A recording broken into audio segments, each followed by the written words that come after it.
पुराना भूतिया बाजार। गांव से कुछ दूरी पर एक पुराना बाजार हुआ करता था। आज से लगभग 50 साल पहले यह जगह बहुत रोमांटिक थी। हर रविवार को सैकड़ों लोग वहां खरीदारी करने आते थे।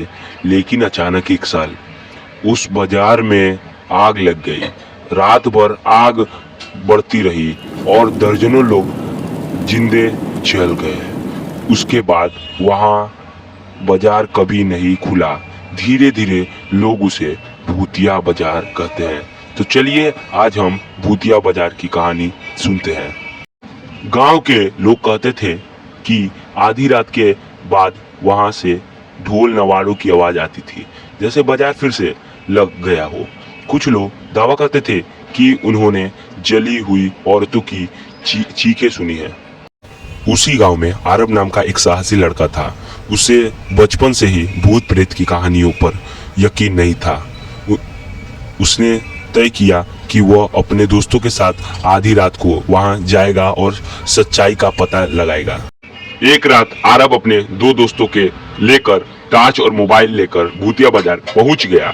जगह बिल्कुल वीरान थी। टूटे फूटे दुकान, जले हुए खंभे और धुएं से गंध आज भी मिट्टी में भसी थी। शुरुआत में सब सामान्य था, पर जैसे ही घंटी ने 12 बजी अचानक टॉर्च अपने आप ही बंद हो गया। चारों तरफ अंधेरा फैल गया। तभी आरज ने आवाज सुनी, आलू ले लो, प्याज ले लो, चूड़ियां ले लीजिए। आरब की रीढ़ की हड्डी में ठंडक दौड़ गई। चारों तरफ दुकानदारों की आवाजें गूंज रही थी, लेकिन वहां कोई इंसान नहीं था।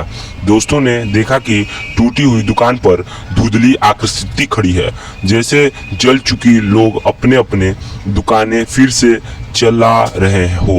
एक सरकटी जली हुई औरत दिखाई देती है, लेकिन उसकी आरब के एक दोस्त ने डर के मारे चिल्लाकर कहा, चलो भाग चलते हैं। लेकिन तभी बाजार के बीचों बीच एक बड़ा आग का गोला प्रकट हुआ और उसमें से जलते हुए लोग बाहर आने लगे।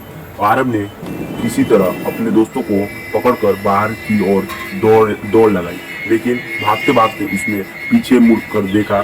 वहां समुच्च बाजार लग चुका था, मगर सभी ग्राहक और दुकानदार आग में जलते हुए भूत थे। सुबह तीनों किसी तरह गांव वापस पहुंचे।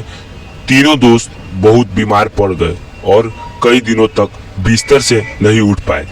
आरब अब कभी उस बाजार का नाम भी नहीं लेता है। गांव के बुजुर्ग कहते हैं कि जो लोग लालच में आधी रात को उस बाजार में जाते हैं, वे हमेशा के लिए वहां फंस जाते हैं और अगले रविवार उनकी दुकान वही लगती है। इसलिए आज भी गांव वाले, यह कहानी अच्छी लगी हो तो लाइक एंड सब्सक्राइब जरूर करें।